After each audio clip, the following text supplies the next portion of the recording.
नमस्कार दोस्तों, जय श्री कृष्ण, जय हिंद। तो जैसा कि आप सब जानते हैं कि हम चाणक्य नीति के अध्यायों की वीडियो सीरीज बना रहे हैं, जिसमें ये हर एक वीडियो में एक अध्याय को हम कवर करते हैं। तो आज इस वीडियो में चाणक्य नीति के एक और अध्याय को हम कवर करेंगे। तो चलिए शुरू करते हैं। चाणक्य जी लिखते हैं, वह व्यक्ति जिसका हृदय हर प्राणी मात्र के प्रति करुणा से पिघलता है, उसे जरूरत क्या है किसी ज्ञान की, मुक्ति की, सर के ऊपर जटाजूट रखने की और अपने शरीर पर राख मलने की। इस दुनिया में वह खजाना नहीं है जो आपको आपके सद्गुरु से ज्ञान का एक अक्षर दिया उसके कर्जे से मुक्त कर सके। कांटों से और दुष्ट लोगों से बचने के दो उपाय हैं।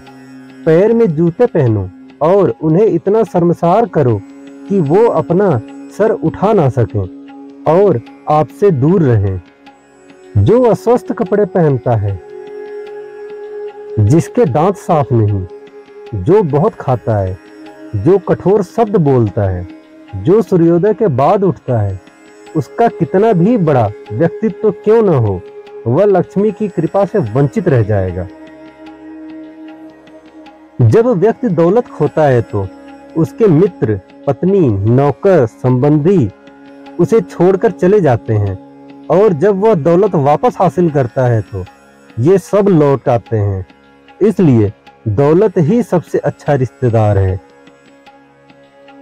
पाप से कमाया हुआ पैसा 10 साल रह सकता है, 11वें साल में वह लुप्त हो जाएगा उसकी मुद्दल के साथ। एक महान आदमी जब कोई गलत काम करता है तो उसे कोई कुछ नहीं कहता। एक नीच आदमी जब कोई अच्छा काम करता है तो उसका धिक्कार होता है। देखिए, अमृत पीना तो अच्छा है, लेकिन राहु की मौत अमृत पीने से हुई। विष पीना नुकसानदायी है, लेकिन भगवान शंकर ने जब विष प्रदान किया तो विष उनके गले में अलंकार हो गया। एक सच्चा भोजन वह है जो ब्राह्मण को देने के बाद शेष है। प्रेम वह सत्य है जो दूसरों को दिया जाता है। खुद से जो प्रेम होता है वह नहीं। वही बुद्धिमता है जो पाप करने से रोकती है। वही दान है जो बिना दिखावे के किया जाता है। यदि आदमी को परख नहीं है तो वह अनमोल रत्नों को पैर की धूल में पड़ा हुआ रखता है और घास को सिर पर धारण करता है। ऐसा करने से रत्नों का मूल्य कम नहीं होता और घास के तिनकों का महत्वता नहीं बढ़ती। जब विवेक बुद्धि वाला आदमी आता है, हर चीज को उसकी जगह दिखाता है। शास्त्रों का ज्ञान अगाध है।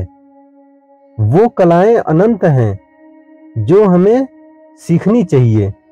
हमारे पास समय थोड़ा है। जो सीखने के मौके हैं उसमें अनेक विघ्न आते हैं।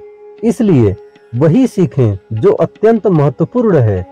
उसी प्रकार जैसे हंस पानी छोड़कर उससे मिला हुआ दूध पी लेता है, वह आदमी चांडाल है जो एक दूर से अचानक आए हुए थके मादे अतिथि को आदर सत्कार दिए बिना रात्रि का भोजन खुद खाता है। एक व्यक्ति को चारों वेदों और सभी धर्मों का ज्ञान है, लेकिन उसे यदि अपने आत्मा की अनुभूति नहीं हुई तो वह उसी चमचे के समान है जिसने अनेक पकवानों को हिलाया लेकिन किसी का स्वाद नहीं चखा। वह लोग धन्य हैं, ऊंचे उठे हुए हैं, जिन्होंने संसार समुद्र को पार करते हुए एक सच्चे ब्राह्मण की शरण ली। उनकी शरणागति ने नौका का काम किया। वे ऐसे मुसाफिर की तरह नहीं हैं जो ऐसे सामान्य जहाज पर सवार हैं जिनको डूबने का खतरा है। चंद्रमा जो अमृत से लबालब है और जो औषधियों की देवता माना जाता है, जो अमृत के समान अमर और दैदीप्यमान है, उसका क्या हस्त्र होता है जब वह सूर्य के घर जाता है, अर्थात दिन में दिखाई देता है। तो क्या एक सामान्य आदमी दूसरे के घर जाकर लघुता को नहीं प्राप्त हो जाता?